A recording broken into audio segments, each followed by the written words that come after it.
होती दिख रही है? देखिए, 25 साल के झारखंड का यह युवा बजट विशेष करके ग्रामीण लोगों की उम्मीदों को पूरा करने वाला है। महात्मा जी की जो कथन है या उनकी सोच है कि गांव में हमारी आत्मा बसती है, और हम लोग भी इसी प्रयास में हैं कि हम लोग सिर्फ इंफ्रास्ट्रक्चर नहीं लेकिन बल्कि गांव में रहने वालों के जिंदगी को में भी बदलाव लाएं। उसी का प्रतिबिंब आज का यह बजट है। मैं धन्यवाद करना चाहूंगी माननीय मुख्यमंत्री जी को, वित्त मंत्री राधाकृष्ण किशोर जी को कि उन्होंने ग्रामीण विकास, ग्रामीण कार्य और पंचायती राज को विशेष महत्व दिया है, क्योंकि जब ग्रामीण सड़कें बनती हैं तो सिर्फ सड़क नहीं बनता बल्कि उससे लोगों की उम्मीदें बढ़ती हैं। बच्चे सही से स्कूल जा सकें, अस्पताल लोग समय पर पहुंचे, और रोजगार और बाजार से जो कनेक्शन है महिलाओं के स्वावलंबन को बढ़ाने का, रोजगार से जोड़ने का, इन तमाम चीज़ों में हम लोगों को सुधार दिखता है। पंचायत के डिजिटलाइजेशन के लिए उस पंचायत भवन जो है उनको और सुदृढ़ करने की बात को कवर किया गया है, और भी कई विशेष बात इस बजट की हैं जो हम लोगों ने माननीय मंत्री जी के स्पीच में सुना।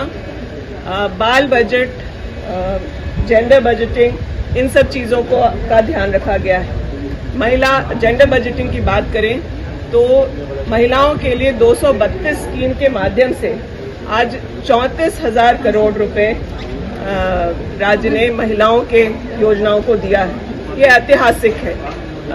चाइल्ड बजटिंग की बात करें तो 10% 10,000 करोड़ से ज़्यादा की राशि 132 स्कीम्स जो बच्चों से संबंधित है उसके लिए किया गया है। तो एक बिल्कुल समावेशी यह बजट है, और ग्रामीण कार्य, ग्रामीण विकास और पंचायती राज के लिए तो बहुत ही ऐतिहासिक यह बजट है कि लोगों के आगे भविष्य को उज्जवल करने में, गाँव को सशक्त करने में, और गाँव को ही सिर्फ बदलने नहीं बल्कि गाँव में रहने वालों के जीवन में बदलाव लाने के लिए बजट बहुत उपयोगी होगा। धन्यवाद। नहीं, देखिए वो बात नहीं था। पहले जो एमओयू हुआ था हमारा प्राइवेट कंपनी के साथ एमओयू हुआ था, और निश्चित तौर पर माननीय मुख्यमंत्री जी का जो विजन है, जो सोच है कि हम एयर लिफ्टिंग करें पेशेंट को, अगर रिक्वायरमेंट हो तो।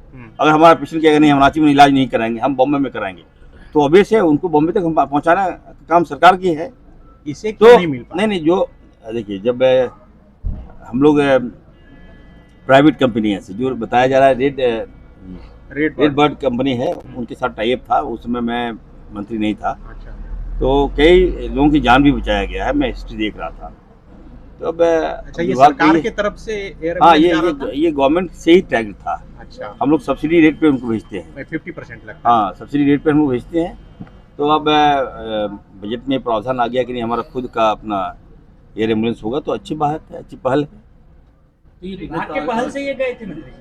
हाँ, ये तो प्राइवेटली ये हायर हुए थे। देखिए हम लोगों ने एक कंपनी के साथ टाई अप किया, और इस तरह से कई पेशेंट जो है हायर हमारे एक टोल फ्री नंबर है, उनसे आप कांटेक्ट करते हैं तो वो लोग एम्बुलेंस मुहैया कराते हैं। तो उसमें कुछ रेट भी हम लोग कम करते हैं, जो टैग हमारे साथ जो टाई अप हुआ है उसी के तहत हम लोग काम कर रहे थे। लेकिन ये घटना अचानक घटी है तो ये बातें आ रही है सामने। इससे पहले सब ठीक ठाक था, लेकिन चलिए फिर से मैं कहूँगा, देखिए जो लोग मारे गए हैं हमारे बच्चे हैं और यहीं के बच्चे हैं। चतरा के ही बेटा बताइए, उसी जंगल में खेलता था, वहाँ पर उनका निधन हो गया, उसके फादर बता रहे थे। ओवरऑल ये कहूँगा, देखिए सिविल एविएशन पर और अच्छा करने की आवश्यकता है। एक सवाल मुआवजा तो मैं दूंगा ही दूंगा। तो इस परिप्रेक्ष्य में मुख्यमंत्री से मेरी बात आज होगी कैबिनेट में, उसके बाद मैं ऐलान करूंगा कि क्या मुआवजा है नहीं है, क्योंकि उससे इंश्योरेंस के साथ कंपनी के साथ टाइप था कि नहीं था कि क्या है। तो ओवरऑल चलिए मैं बताऊंगा। मंत्री जी, बजट में धनबाद, गिरिडीह और खूंटी में सदर हॉस्पिटल को पीपीपी मोड पर डेवलप करने की बात हुई है। ये अब कैसे, मतलब प्राइवेट ये तो कुछ छोड़ दीजिए, मेरे बजट में मैं भी तो घोषणा करूंगा ना। नहीं, आज उसमें चर्चा किया मंत्री जी। ये देखिए आप बताइए, आप लोग इरफान अंसारी के बारे में कोट करते हैं, कभी आपने सोचा कि 8 मेडिकल कॉलेज में लेके आया हूँ, जमीन मैंने मुहैया कराया, मेडिकल कॉलेज बनेगा तो किसके लिए बनेगा? यहाँ के लोगों के लिए बनेगा। तो मैं दिया हूँ, और बहुत जल्द मेडिकल कॉलेज का निर्माण होगा। प्रस्ताव किया गया था और इसको भी इंक्लूड किया गया है बजट में। तो मैं हमारे माननीय मुख्यमंत्री जी को और आदरणीय वित्त मंत्री जी को धन्यवाद करना चाहती हूँ। हम विपक्ष कह रही है सिर्फ आंकड़ों में बढ़ोतरी हुई है, कुछ खासा डिफरेंस धरातल पर देखने को नहीं मिला। देखिए, वो तो कल जब बहस की बारी आएगी तो इनको भी वो इन चीज़ों को जो कह रहे हैं मीडिया में आगे, उनको तथ्यों के साथ प्रमाणित करना पड़ेगा कि क्या खास अंतर नहीं है और अंतर है। दूसरी चीज़ है, आप लोगों को इन्हें पूछना चाहिए कि लगातार इनके कार्यकाल में केंद्र सरकार में कैसे कृषि के बजट में गिरावट आई है। हम लोगों ने कृषि के भी बजट में बढ़ावा हमेशा दिया है। इनके समय में, इनके कार्यकाल में केंद्र बजट में कृषि जैसे क्षेत्रों में क्यों गिरावट आई है, इन चीज़ों में भी इनको चर्चा करना चाहिए।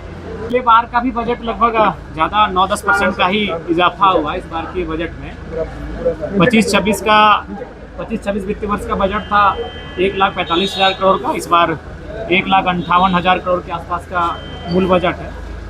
और अब सवाल ये बनता है कि जो बजट माननीय वित्त मंत्री महोदय ने गणमान के तहत प्रस्तुत किया है, इस लक्ष्य की प्राप्ति कैसे होती है और उनका क्रियान्वयन कैसे होता है, ये सबसे महत्वपूर्ण होता है। बजट बिल्कुल सुनने में बहुत बड़ा लग रहा है, सुनने में बड़ा सुनहरा लग रहा है, लेकिन धरातल पर क्या होता है। जैसे अभी अगर पथ निर्माण की बात करें तो उसका मैंने अध्ययन किया, तो पिछले वर्ष भी पथ निर्माण को लेकर काफ़ी राशि आवंटन हुआ था। लेकिन आज आप किसी भी विधायक से पूछिए, यहाँ तक सत्ता पक्ष के विधायकों से पूछिए कि आपने एक वित्तीय वर्ष में कितनी योजनाओं का क्रियान्वयन होते हुए देखा, बिल्कुल ना के बराबर। तो बजट की सार्थकता तभी है जब उस बजट को ग्रहण किया जाएगा, और दूसरी बात, उसमें उचित धरातल जाकर उसका खर्च होगा।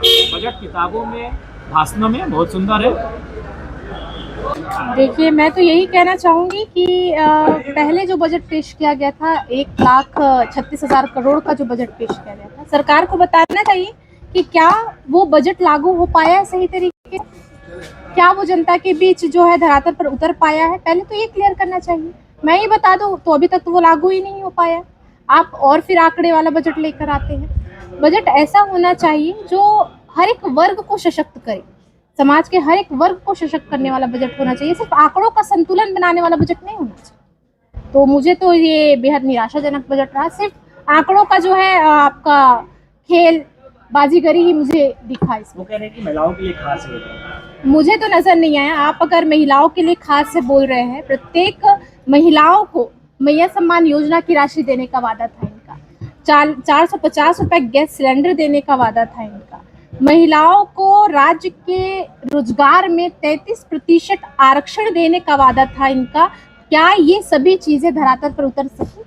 नहीं उतर पाई है अभी तक। तो आपने किया क्या है? आपके माध्यम से, हमारे मीडिया बंधुगणों के माध्यम से ही, अखबारों के माध्यम से ही पता चलता है कि स्वास्थ्य की स्थिति क्या है, आपके शिक्षा की स्थिति क्या है। आप हर एक क्षेत्र में निकल कर देख लीजिए। जब वहाँ बदलाव ही नहीं आया तो ये आंकड़ों की बाजीगरी न तो हुई।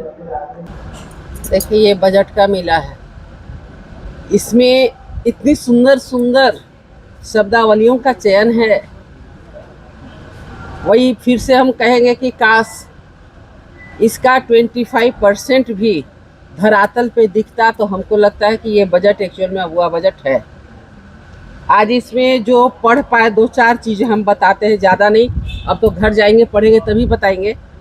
इसमें था नेतरहाट विद्यालय की चर्चा, जी राम जी की चर्चा, फिर था आपको छात्रवृत्ति की चर्चा, महिलाओं के बारे में बहुत बड़ी बड़ी बातें, कंबल, स्वेटर, ये सारी चीज़ों का आ रहा था।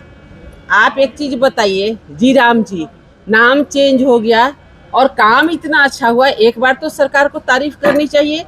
पहले आप लोगों को भी पता है मनरेगा में क्या मिलता था, 100 दिन का काम, अभी उसको बढ़ा करके जी राम जी में 125 दिन का काम दिया गया। इसमें कौन सी खराबी है? लेकिन ये सरकार बार बार कहती है कि जी राम जी, ये लोग और दोहन करने आए हैं। दूसरा था 15 दिन में पेमेंट होता था, आज वो पेमेंट सप्ताह दिन में होने लगा। वो सप्ताह दिन में होना ज़्यादा अच्छा है या 15 दिन में होना?